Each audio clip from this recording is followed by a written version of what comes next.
I think the big aha moment for a lot of people is going to be that probably in the next 6 months to a year that the main way people are using AI is voice. Hey, welcome to the Next Wave podcast. My name is Matt Wolf. I'm here with my co-host Nathan Land, and we are your Chief AI Officer. It is our goal with this podcast to keep you looped in on all the latest AI news, the coolest AI tools, and set you and your business up to be ready for this next wave of AI that's coming.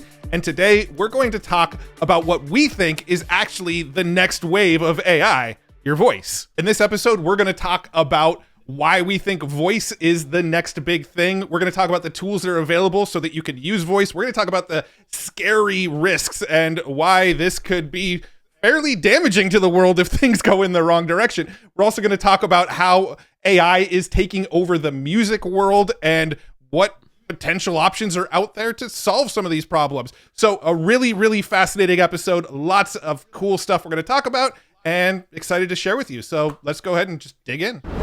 Yeah, so today when everyone thinks about AI, most people are thinking about text, using text to talk to AI, like ChatGPT, Claude. But I think the big aha moment for a lot of people is going to be that probably in the next 6 months to a year, the main way people are going to interact, I believe, is going to be with voice. And this company, Hume AI, just raised $50 million in their Series B, and they just launched a product called Eevee, which is empathetic voice interface. And I tried it yesterday with my son, and he was blown away. He's 10 years old. He tried it out, and he was like, "What is that?" And he saw like the little line on it where it's showing the emotions.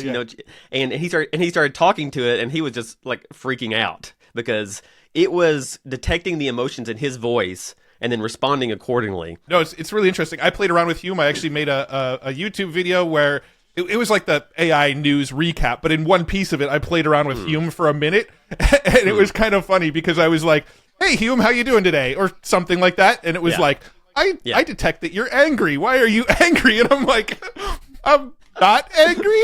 I think I was probably like when I make videos and when we record podcasts like this, I tend to ramp up my energy, and I'm probably a little bit more excited than if I was just talking to you in real life face to face. Right. And I have a feeling Hume sort of picked up on that sort of extra excited energy and is like, "What is wrong with you?"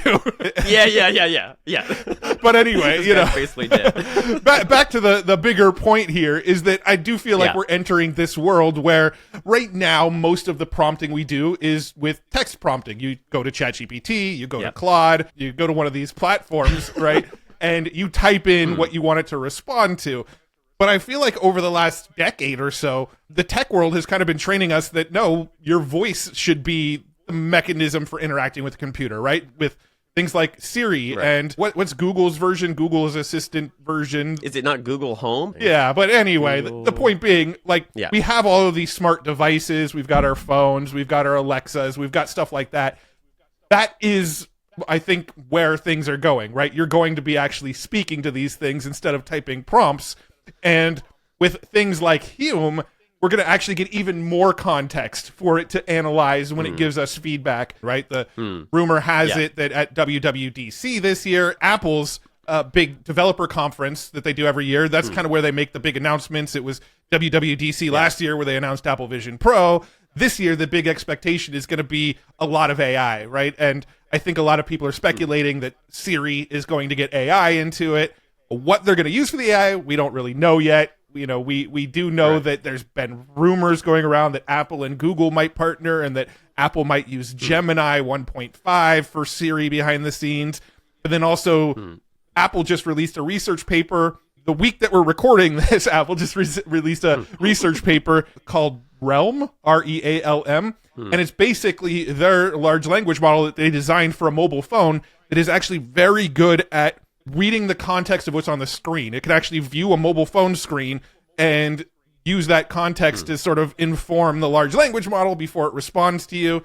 So a lot of people are thinking, well, maybe that's what's going to be in Siri, right? So maybe you're on an app, you're using the app, you might be able to go, "Siri, hey, this app isn't working. Can you help troubleshoot it for me?" Siri will actually be able to see your iPhone screen, see what's going on, and possibly help you through whatever issue you're running into. If they use this Realm language model that Apple just put out the research for. But where they actually go with it, I don't think anybody's going to actually know until WWDC, which is, I believe, in June of this year. I think it's crazy that like, Alexa and Siri both came out like 10 or 11 years ago, right around the time when the movie Her came out. Yeah. Everyone thought this technology was going to, improve every year and was going to be amazing. And so a lot of people, I think they think, oh, this stuff is not going to get better. Because look, it took 10 years. It's still almost the same product. But they don't realize like when like GPT-5 comes out, if you built something like Alexa now with like GPT-5 under the hood, how dramatically different of an experience that's going to be. And I'm sure Alexa will be upgrading soon too, because Amazon just invested, what was it, like $4 billion into Anthropic, something like that. Yeah, well, they initially invested like 1.75 billion or something, and then when all this data came out that Opus is actually beating the latest version of GPT-4 in all of the benchmarks, Amazon came back to Anthropic and said, "Hey, maybe we'll put even more money into you guys." And then I think they invested like another 2.5 billion or something like that. Right. So we're going to have Jarvis in our house pretty soon if you want to. Yeah, and if you think of that from like a business context, so, as a CEO or a manager, like how amazing is that going to be that instead of having to type everything to your AI, you can be like really quickly like, hey, this is going on, or hey, can you check this report for me, or can you check, what do I have an email from so-and-so, and can you respond to that? Doing all of that by voice, like how much more efficient you'll be as an executive using these kind of tools. Yeah. While we're on the topic of voice too, OpenAI just put out some new research as well, right? OpenAI just put out an article on their blog saying that we've got this really, really good voice model where with, I don't remember what it was exactly, but like 15 seconds of training data, we can replicate your voice and then you can type in whatever you want. It'll say that thing. Yeah. But then OpenAI in that same article went, but it's too powerful, guys. It's too strong. It's too scary. We can't let you use that yet.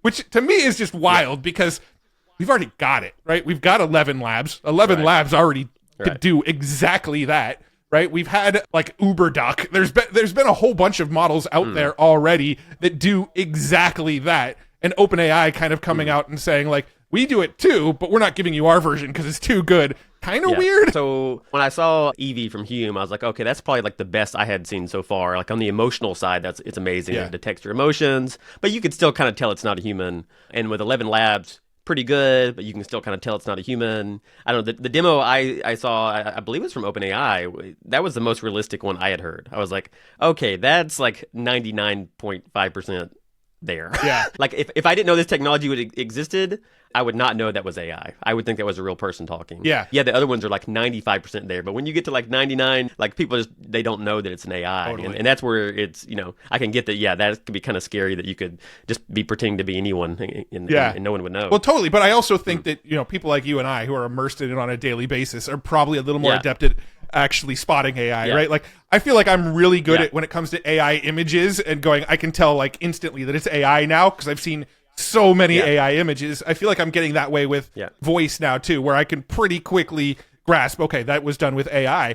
But I mean, how many people have actually been fooled already by AI voice using things like 11 Labs? I mean, that kind of sort of brings us into the, I guess, kind of the next thing that I want to talk about is like the scary part about all of this AI voice technology that's coming out right now is, there's been stories of a scammer calling up somebody's parents and saying, hey, we kidnapped your daughter. And then they would use a voice sample of that person to convince the person on the other side of the phone, like, oh, they really have my daughter, and collect ransom money, right? There's also that, what was it, the $25 million scam that happened over Zoom.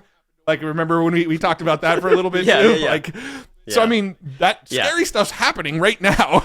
And I think that was here in Japan, I believe. And so, somebody impersonated an executive, or I think they impersonated with the CFO, or it was like a top executive at a big company, and called people up, and people didn't know that it wasn't a real person.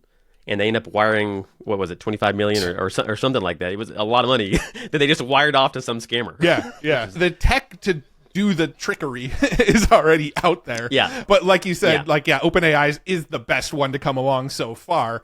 Yeah. But it's already out there. Like, people can already do this right now. With this kind of technology, though, there's already laws that this kind of stuff is illegal. Like, so I guess the challenge is the scale will probably be greater because, like, it'll be easier to scam people now. Yeah. Right. So, and that is probably an area where you'll need AI to help, like, find scammers and things like that, right? Which, hopefully doesn't go into like Big Brother territory where we're using AI to like monitor everyone. But, possibly it is slightly going towards that direction. Like, you need AI to like figure out like so-and-so's scamming screen people and then Yeah. look at the data and then go get the person. See, I'm not somebody that like is anti-regulation. I actually think regulation to some degree is a good thing.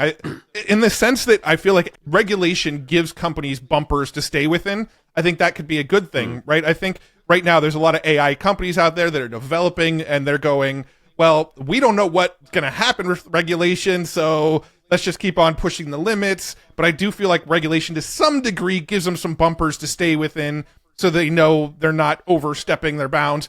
However, when it comes to AI, I don't feel like regulation works at all because bad actors are going to be bad actors, right? So we can go out there and say like, hey, we're going to regulate. You're not allowed to clone people's voices with AI and dupe people. Well, you already can't do that, right? Whether it's law or not, it's already highly unethical. People already see that as a negative thing. I'm pretty sure it's already a law that you can't do that anyway. But the technology's out there. It's out there in open source form. It's out there in closed source form. It's out there. People are going to be able to do it. So how do you what is regulation going to accomplish in that sense? I don't really understand the regulation argument here.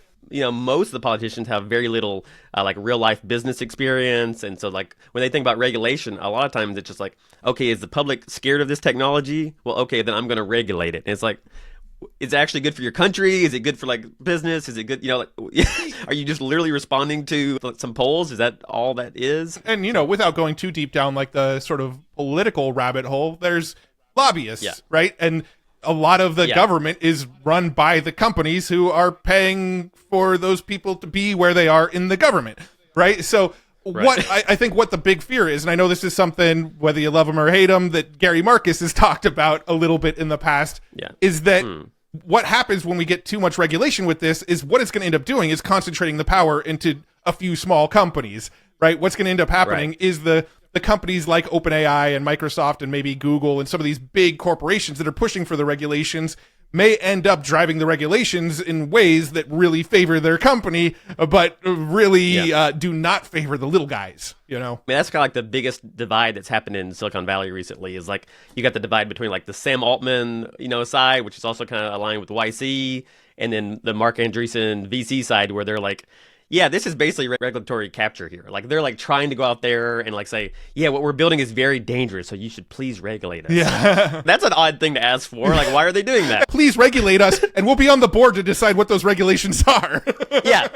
Regulate us in this exact way that we want, that no startup can afford. Yeah. And oh, by the way, open source is very dangerous. And so that's kind of been like the undertones of it all too. It's like when they're talking about regulation, it's like open sourcing of AI is very dangerous. That's almost always the undertone. And it's like, well, if you don't have open source AI, then you will end up with like one or two companies that controls all the technology. So that's why I'm like very hesitant of like I'm not gonna say there's no regulation needed. Like maybe there's regulation needed for like deep fakes or AI voice at some point, but like just speeding into it and trying to regulate everything, kind of like what's going on in Europe a little bit right now. I'm like, that's not the right approach. And, a lot of where my head's at too kind of comes from like the crypto space, right? Where there's been looming regulations forever, but a lot of the regulations never end up happening. So a lot of the companies that are trying to build are like, am I going to build something that's going to end up getting regulated out of existence? So like a lot of people and companies in that crypto space are like, just tell us the damn regulations so we know what bumpers to stick with it and we're not in this limbo.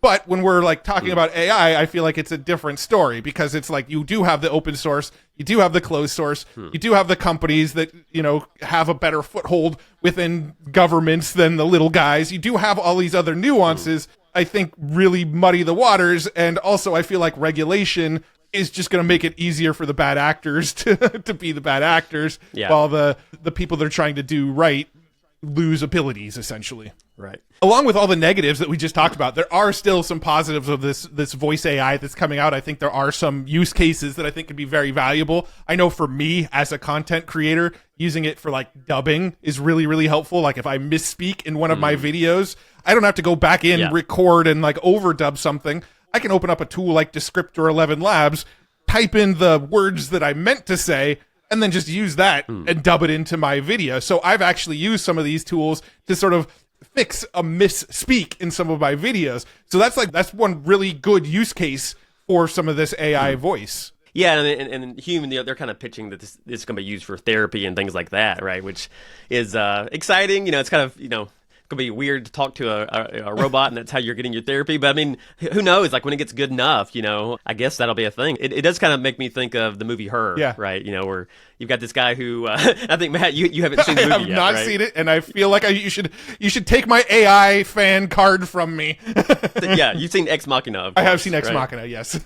Okay. You're okay. You're halfway there. So with Her, you've got Joaquin Phoenix playing this guy who's like got divorced. He's very sad. He's writing these authentic love letters. Even though he's it's like a service, so he's like basically writing fake love letters. They're not really authentic. He's the one writing them for people, and very lonely guy. And then he installs this AI operating system. And he, at first he thinks, oh, it's just like this kind of cool toy or something. And then next thing you know, he's fallen in love with it. Right.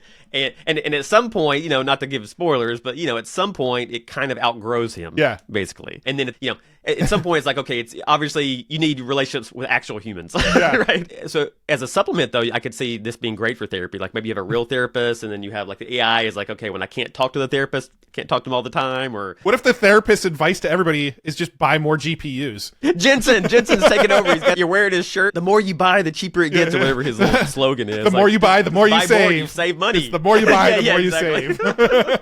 Yeah, but also I think about like translation and stuff. So I recently tweeted about like I got engaged in Japan, and I was using AI to kind of facilitate the conversation because I can speak a little bit of Japanese, but not enough to have like a deep conversation. And then without this technology, I wouldn't have got engaged, and like my life's a lot better now. And I'm sitting there thinking about like, God, what is that? How's that going to be when you have like AI voice with this too? It's kind of exciting. It's kind of weird too. Like I don't really want the AI voice to be like the main voice she hears from me. Yeah. I'm actually curious. Like, right? How does that interaction look? When you guys have conversations with each other, you and your fiance, do you like have a phone between you? You speak in English, and then it says it out in Japanese, and then she says it in Japanese, and it speaks it back in English. Like, what does that look like? I'm just curious.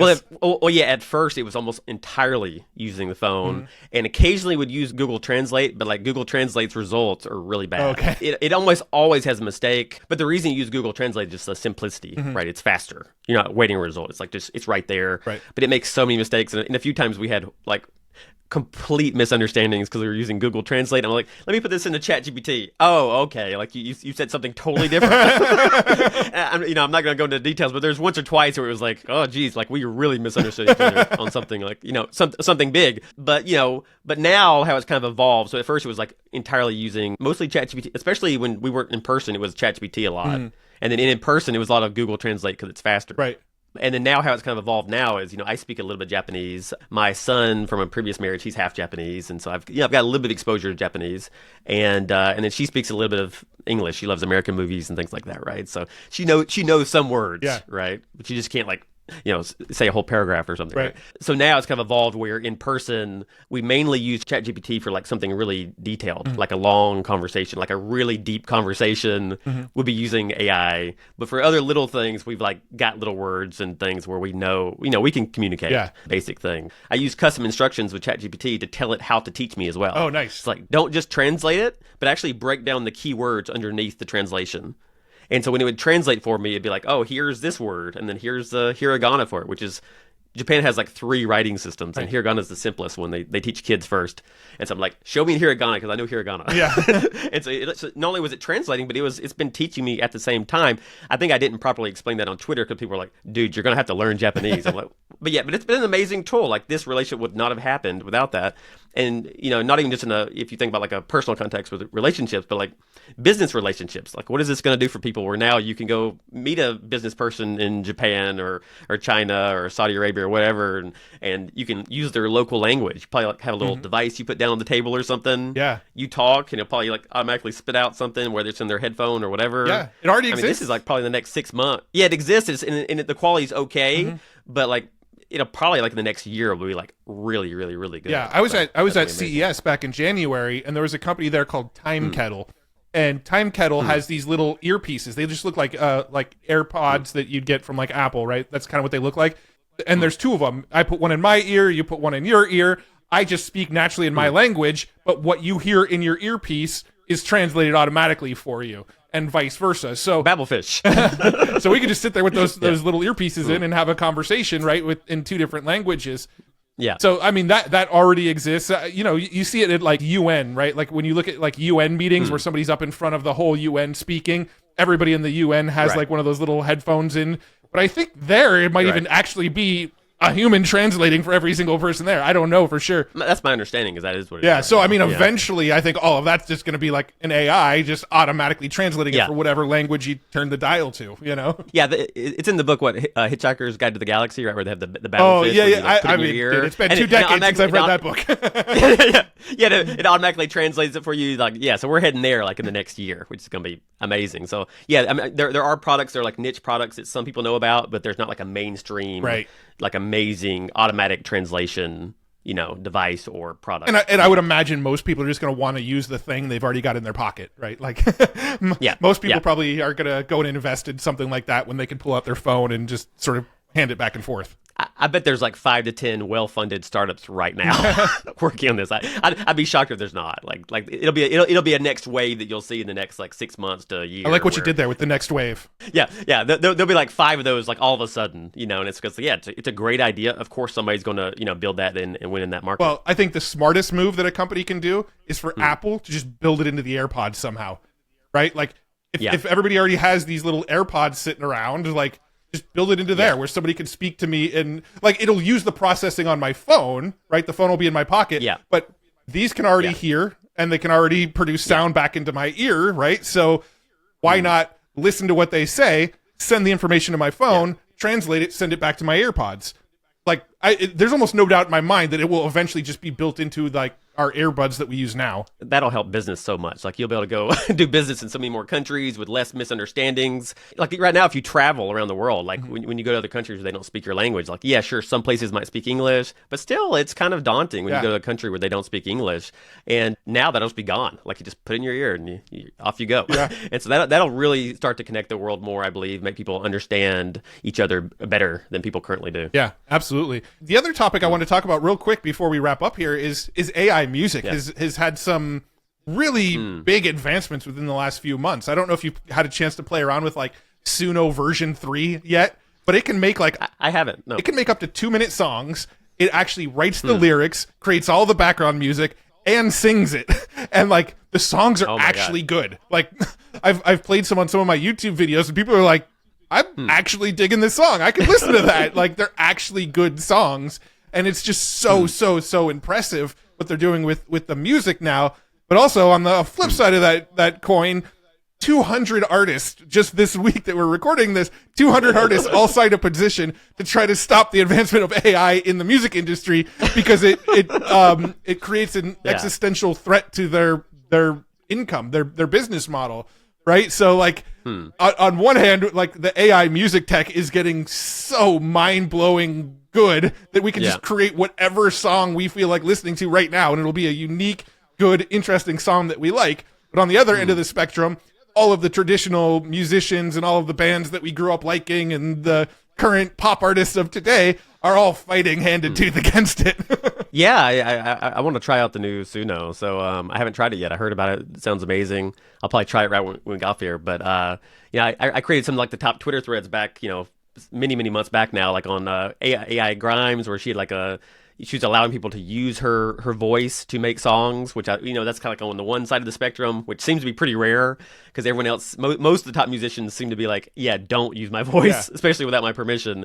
And so like the other big one that came out was the AI Drake song, and that song, I'm a kind of Drake fan. Like I like like 5 of his songs. Right. I'm not like a hardcore fan, but I heard that I was like, oh yeah, this is now one of my top 5. Yeah. I put it on my phone. I was listening to it when I went to the gym and everything. I was like, this is crazy that this is an AI Drake song that's not from him.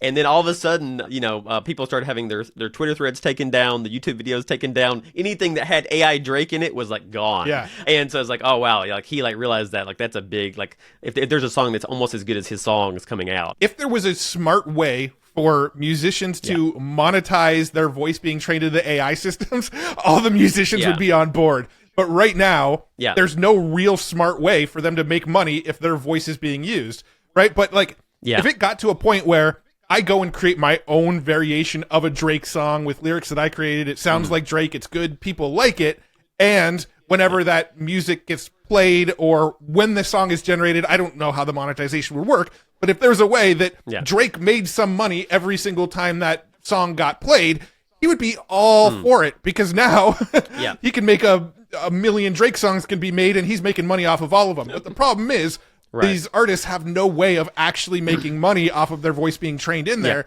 And I think a lot of these companies want to figure that out, because if they can crack that code of how do we actually incentivize musicians to be a part of this, musicians will probably be a lot more likely to be involved in it. Yeah, I kind of feel like we're going to probably need like some future AI to help us figure out how to do that. Yeah. You know, you probably don't even know this, but like my last startup, Binded, that's like kind of what we were going after. So we were doing attribution on the blockchain and trying to automate royalties and things like that. So we experimented with music. We ended up doing images because like it was the easiest way to get started. I went out to Washington, D.C. and met with people in the Copyright Office. I spoke on a panel in Washington, D.C. with the Copyright Office.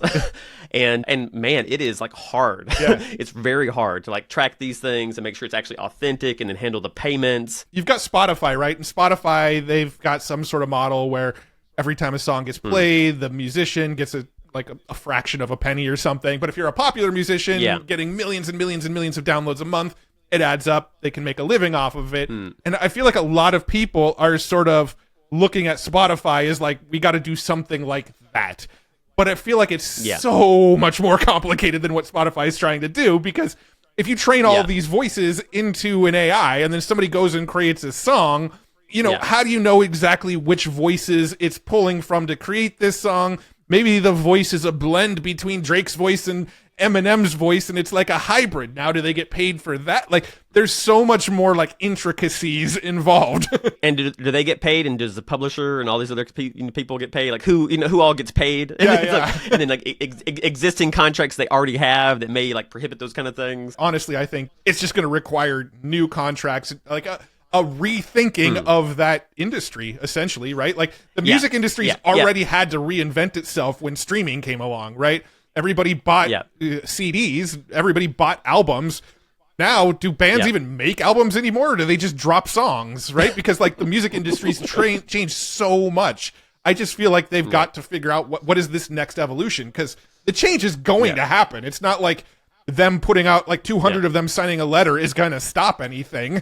It's just sort of making their feelings known, but it's not going to stop anything. Yeah, I mean, it's kind of like with like Napster. Like, you know, they tried to stop Napster, but that kind of technology and torrents and everything else kept evolving, and like, you know, it's hard to stop technology, right? And so, when there's 10,000 Drake songs out there, AI Drake songs, like, what are they going to do? Like, you know, a million AI Drake songs. Yeah. Are they really going to be able to stop all of that? And am I going to go pay to listen to a Drake song if I can use a tool and just generate a new Drake song like that I've never heard before? Like, right. And I do wonder if it's going to lead to a world too where like, you know, you almost like freeze culture in place, which I hope does not happen. I hope, you know, culture keeps advancing and there's new creative works, but I hope we don't like freeze culture in place where it's like, okay, you've got the Beatles, you got Michael Jackson, you got whoever, and like you're like replicating their voice to make new songs, and like that's like the famous songs for all of time. No, I think it'll keep evolving, but I do think AI is just going to be another tool in the mix, right? I think people are going to figure out creative ways to use AI. I think AI can be a great tool for like